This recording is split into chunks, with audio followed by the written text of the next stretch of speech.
Okay?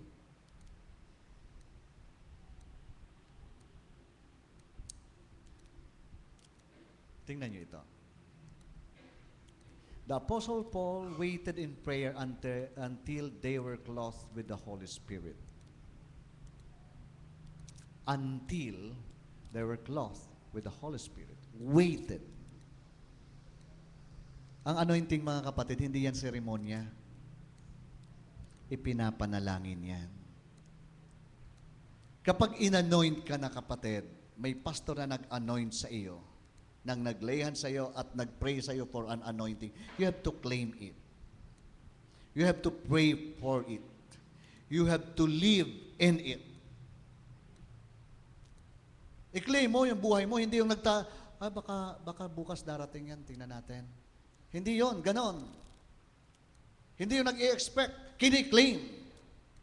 Hindi yung naghihintay sa malayo, baka okay na bukas. Wala pa na, hindi ka pa naman naharap na. Baka bukas ulit. No, you have to desire for it. You have to pray for it.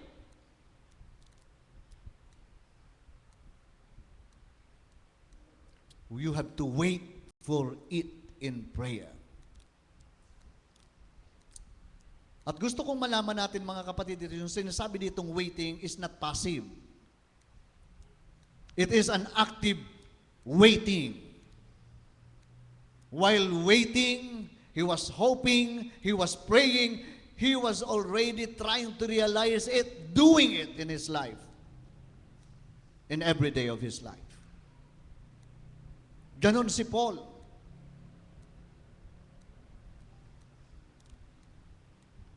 Ang anointing, mga kapatid, ay hindi gana-gana lang.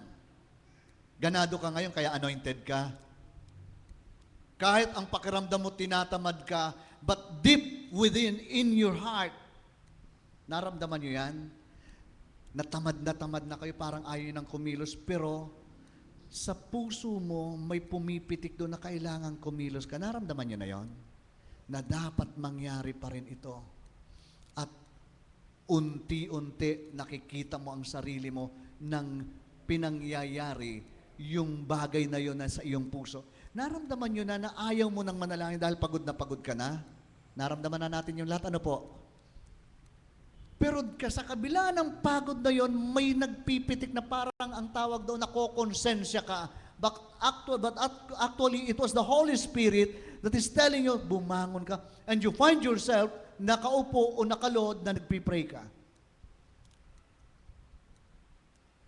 That is the working of the Holy Spirit. That is the work of an anointing. Ganon din si Paul. Alam mo, si Paul, may mga sinasabi siya, yung gusto kong mabuting gawin, hindi ko magawa. Yung masamang ayaw kong gawin, yun ang nagagawa ko. May mga ganon siya. But still, nandoon may pumipitik sa kanyang puso, magpatuloy ka. Hindi sumuko si Paul and he became a winner. He was a winner, in fact. He was victorious. Why? Nakinig siya doon sa pumipintig na yon, sa kabila ng kanyang mga nararamdaman, mga damdamin. Kapatid, ang anointing hindi dahil ikaw ay napatalon at inabot mo yung kesame. No? Hindi ito dahil masaya ka. Kahit malungkot ka, there is an anointing.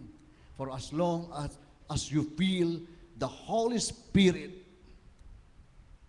pushing you to do what you need to do at that time, during that time.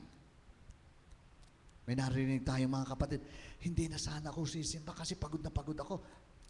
Pero nagkikwento ng ganun, pagod na pagod siya, hindi na sana siya sisimba. Nasa simbahan na siya.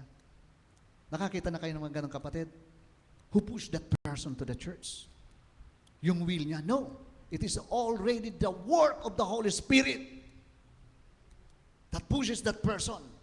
Akala mo lang ikaw yon, but in deeper analysis, it is the Spirit that gives you the desire, that push you to go to the church.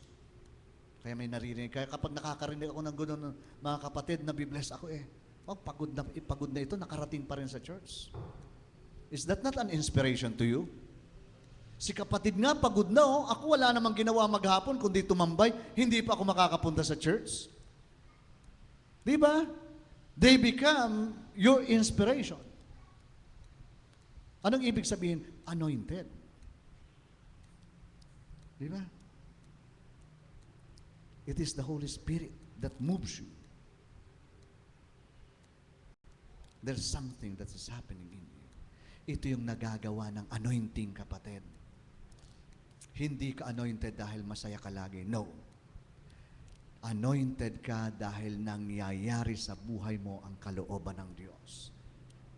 Nagagawa yung kalooban ng Diyos sa iyo. Ito yung anointing na sinasabi natin. Nagsisimula ito sa pronouncement. Pinopronounce ito. Nagpapatuloy ito sa pagkiklaim ng taong pinagdeklarahan.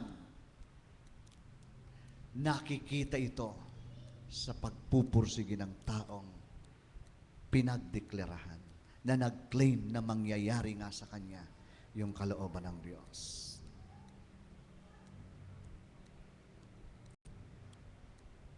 Nagsisharing kami ng anak kong si Nico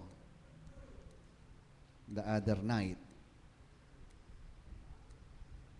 Si Nico, ewan ko, basta ganito ha, sabi sa kanya ni Pastor Jesser sa Rizal daw, darating ang panahon, kakanta ka sa napakaraming tao. Ang tingin lang ni Nico dito, marami na rin tayo, di ba? Kumakanta siya.